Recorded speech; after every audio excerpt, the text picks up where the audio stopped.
boboni mana muxlislari bu kishini topdik. Mana endi yana bitta boshdan shu ashulasini aytadilar. Qani Hofiz aka boshlansa.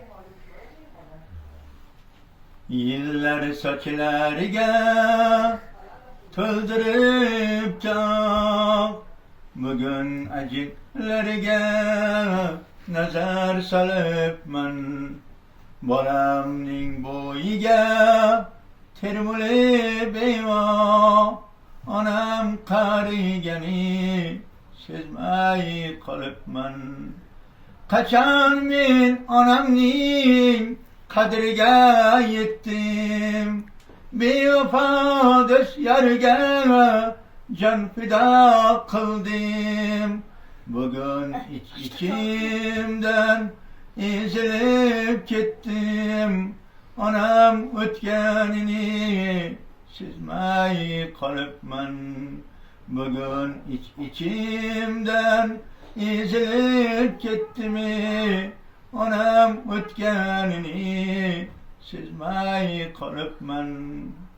Dunyoga dunyo deb yugurib yeldim, bormisan sog'indim, kel desa keldim. Duoga qaltirab qo'l ochgach bildim, onam o'tganini sezmay qolibman. Duoga qaltirab qo'l ochgach bildim, onam qarigani sezmay qolibman. Yurakdan quchdimu yuragim pora, meni deb o'zidan kechgan bechora.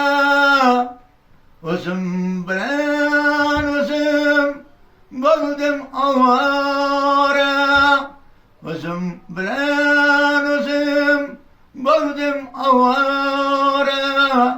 Onam qarigani sezmay qolibman.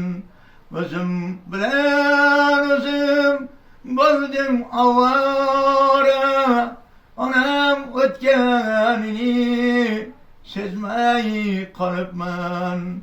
Onam o'tganini sezmay qolibman. Yashang, rahmat.